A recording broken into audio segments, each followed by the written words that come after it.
નમસ્તે, જિગીસાની રસોઈમાં તમારું સ્વાગત છે। આજે આપણે મોરૈયાનો તીખો ભાત બનાવીશું। તો ચલો જોઈએ રેસિપી। તો અહીંયા મેં 1 કપ મોરૈયો લીધો છે। તો એ એકદમ સાફ મોરૈયો છે, તેને એકવાર ચેક કરી લેવાનો છે। હવે આપણે તેમાં પાણી એડ કરીશું અને તેને મસળીને સરસ રીતે ધોઈ લઈશું। તમે જોઈ શકો છો મોરૈયો બધો જ પાણીની નીચે બેસી ગયો છે। તો આ પાણીને આપણે ફેંકી દેવાનું છે અને બાઉલને સાઈડમાં કરી દઈશું। હવે હું ગેસ ઓન કરીશ અને ગેસની ઉપર એક પેન રાખી દીધી છે। પેનમાં હું 2 મોટા ચમચા કુકિંગ ઓઇલ એડ કરીશ। તેલ ગરમ થઈ જાય તો આપણે તેમાં 3 થી 4 લવિંગ અને મરી એડ કરીશું। થોડા મીઠા લીમડાના પાન એડ કરીશું।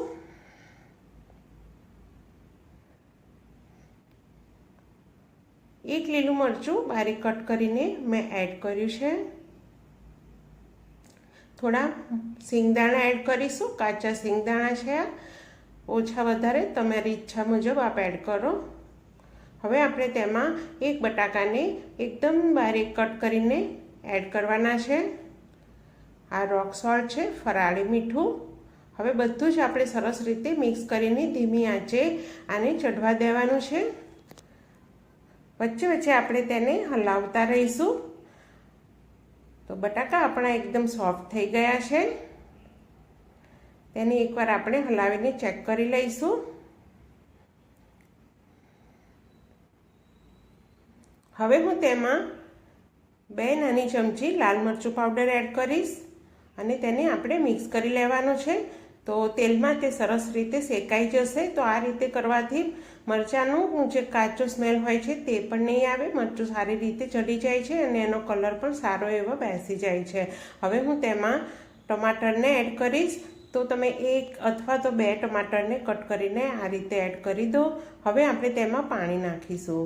તો 1 કપ મોરૈયાની સામે આપણે 3 કપ પાણી એડ કરવાનું છે। બધું જ સરસ રીતે મિક્સ કરી લઈશું અને હાઈ ફ્લેમ પર આને ઉકળવા દેવાનું છે। તમે જોઈ શકો છો સરસ રીતે આપણું પાણી ઉકળી રહ્યું છે। તો આ સ્ટેજ પર આપણે તેમાં ધોયેલો મોરૈયો એડ કરવાનો છે। બધું જ મોરૈયો એડ થઈ ગયા બાદ ફરી આપણે તેને હલાવીશું અને ઢાંકીને તેને આપણે ઉકળવા દેવાનું છે ફરીથી। તો આને તમે ખુલ્લું પણ ઉકળવા દઈ શકો છો। મારી પાસે આ રીતની પેન છે। તો તેના જે આપણે તેનું જે ઢાંકણું છે તેની ઉપર એક છેદ છે। તો એ છેદમાંથી બધી જ હવા બહાર આવી રહી છે। તો કોઈ પણ વસ્તુ જ્યારે ઉકળતી હોય તો તે નીચે નથી પડતી। તો તમારી પાસે આ રીતની પેન હોય તો જ ઢાંકીને તેને થવા દો, નહીં તો તમે ખુલ્લું પણ આને ઉકળવા દઈ શકો છો। થોડી વાર બાદ આપણે આને ચેક કરવાનું છે।